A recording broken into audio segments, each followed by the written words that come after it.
Bienvenidos a este episodio número 2 de la serie Equipados para la Batalla. El día de hoy tenemos un tema muy importante que se llama ¿Cuándo el corazón se corrompe? Vamos a comenzar a responder una pregunta muy importante. ¿Quién es realmente nuestro enemigo? Y para hacerlo vamos a mirar una historia conocida, la del rey Saúl. La verdad que esta historia nos recuerda que no todo lo que cae comienza mal.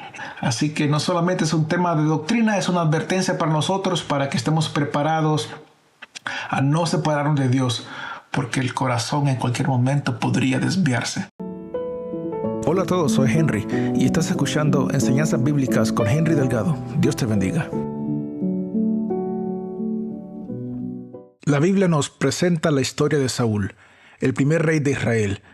Y cuando uno mira su historia, entiende que nadie cae de un momento para otro. Porque al principio Saúl era admirado. El pueblo veía en este hombre a alguien fuerte, prometedor, alguien de quien se esperaba mucho. Parecía un hombre con un buen futuro, alguien apto para liderar a Israel. Pero con el tiempo su corazón comenzó a desviarse. Primero, dejó de esperar en Dios.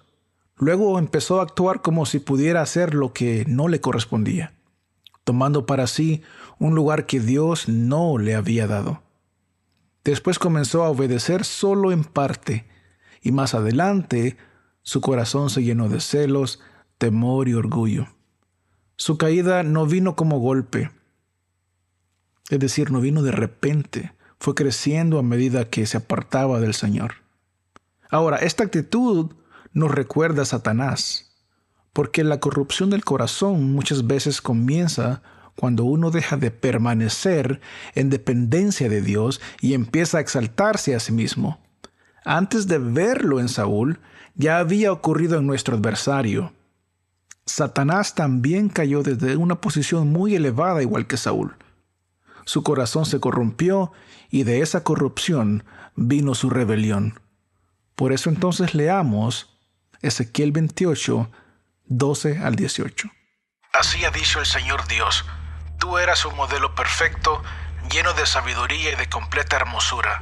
Estabas en el Edén, el jardín de Dios. Tu vestidura era de toda clase de piedras preciosas: rubí, topacio, diamante, crisólito, ónice, jaspe, zafiro, turquesa y berilo. Y de oro era la hechadura de tus encajes y de tus engastes. En el día que fuiste creado, fueron preparadas.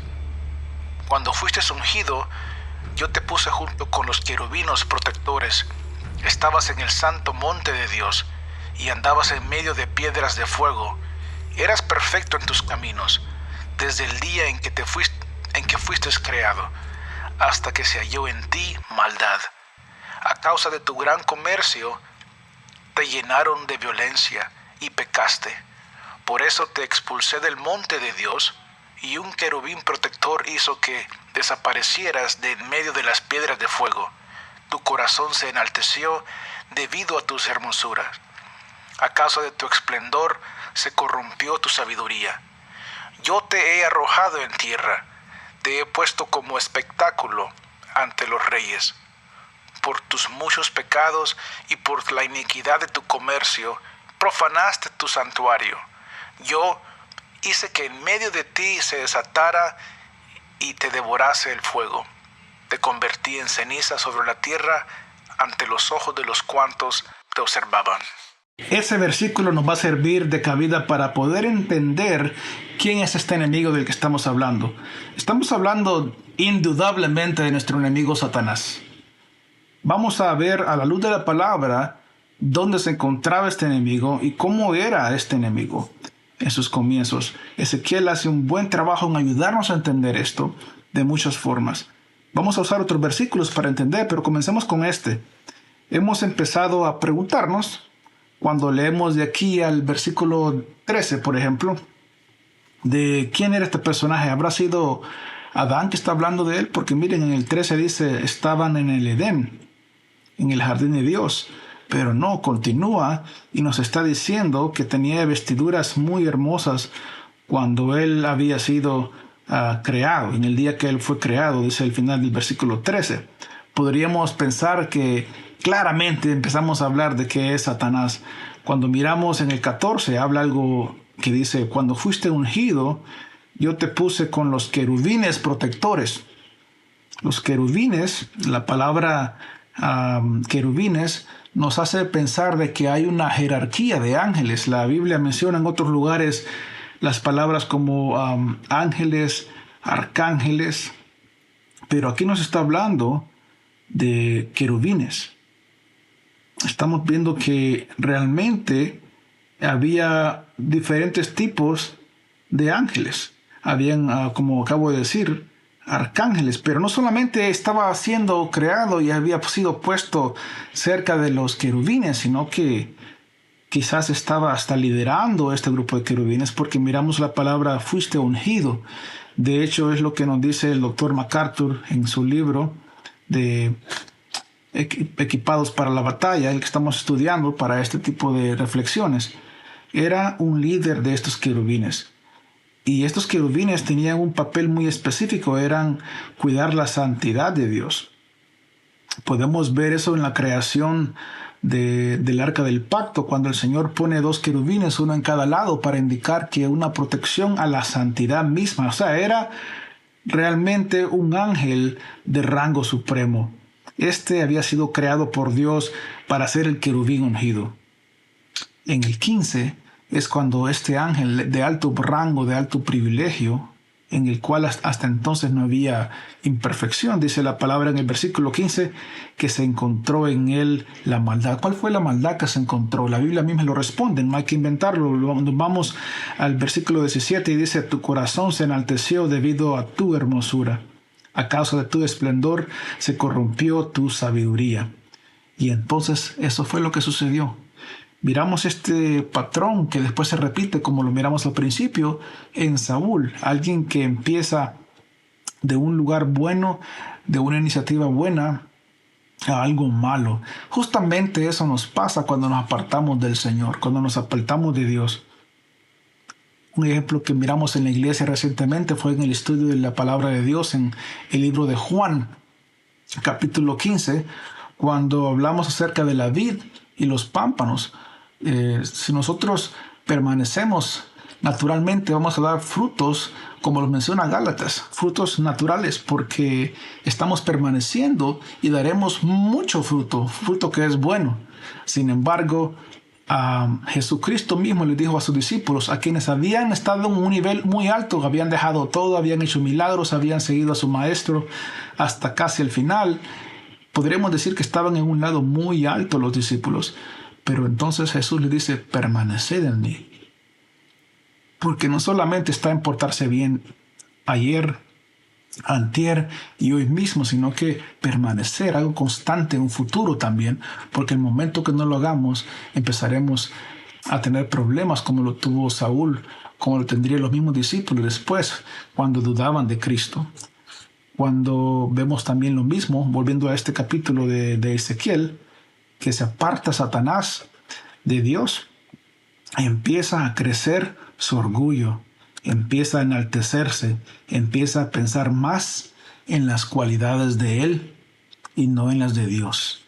Y entonces llega la caída de él y es arrojado a la tierra desde el cielo, donde comienza, no es el fin, es el comienzo de su destrucción. Vamos a ver otro versículo que nos habla un poquito más acerca de este carácter. ¿Cómo caíste del cielo, lucero, hijo de la mañana? Derribado fuiste a tierra, tú que debilitabas a las naciones, tú que decías en tu corazón, subiré al cielo, en lo alto, junto a las estrellas de Dios. Levantaré mi trono y en el monte del testimonio me sentaré, en los extremos del norte.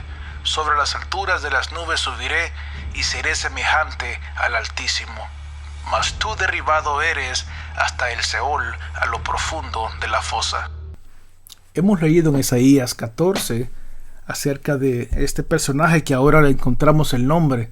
Su nombre es Lucifer, porque dice que Lucifer significa lo que acabamos de leer, hijo de la mañana, lucero de la mañana. Hemos visto entonces que antes se conocía por Lucifer, pero cuando luego fue derribado y mandado a tierra por su castigo, cambió el nombre a Satanás, que significa acusador. Entonces cambió de ser lucero de la mañana a ser el acusador nuestro. Y lo miramos de nuevo en Génesis cuando empieza a hacer sus estragos en la tierra. El puesto que él tenía en los cielos no le bastaba. La verdad que él había llegado a crecer tanto en su orgullo que él quería algo más. Él tenía un descontento. Él quería ser igual que Dios. Esa era su ambición. Su orgullo era tan grande que él quería aún más. Él quería ser semejante al Altísimo. Miramos en el versículo 14 que acabamos de leer acerca de cómo él fue enviado. Él fue enviado hasta lo más profundo del Seol, lo cual nos recuerda lo que dice el libro de Apocalipsis en el versículo 10, donde se refiere a este mismo lugar como el lago de fuego. Está contando cosas que van a pasar, diferentes formas de poner la información. Isaías está mucho antes que viniera Jesús y luego que se escribiera el libro de Apocalipsis, pero luego se vuelve a mencionar este personaje en Apocalipsis, dándonos a conocer que en el día final ya sabemos cómo termina la historia. Satanás, nuestro enemigo, será vencido. Hermanos, amigos, vamos a llegar hasta aquí el día de hoy en el capítulo número 1. En la siguiente ocasión, si Dios nos lo permite, estaremos en la página número 15. Si tienen el material con ustedes del libro Equipados para la Batalla, Cómo resistir al enemigo de nuestras almas, de parte de John MacArthur. Estaremos en el siguiente episodio en la página número 15. Una vez más, este libro lo puede encontrar de la editorial Mundo Hispano de John MacArthur. El día de hoy hemos comenzado a entender este enemigo. Hemos aprendido acerca de los orígenes de este personaje Satanás, de cual se llamaba anteriormente Lucifer. Podemos ver que esta es una advertencia seria para todos nosotros. Podemos ver que la corrupción no comienza de un solo golpe, sino que comienza en el corazón cuando uno poco a poco se va apartando de Dios. La Biblia dice en Juan 15, permanecer en mí. Si ya lo conoces, si ya estás en Él, si ya has vivido una vida victoriosa en Él, permanece en el Señor. No te apartes porque te podrías desviar como se desvió Saúl, como se desvió Lucifer. Tenemos un enemigo en común. Por eso, más que aprender esto acerca de nuestro enemigo, este tema debe llevarnos a examinarnos a nosotros mismos y poder entender cómo hacer para permanecer y acercarnos al Señor Jesucristo. Así que en el próximo episodio vamos a aprender por qué Satanás no está solo. Veremos que él tiene un ejército y tiene una misión que cumplir. Ahora, todo lo que continuaremos haciendo, al igual que hoy,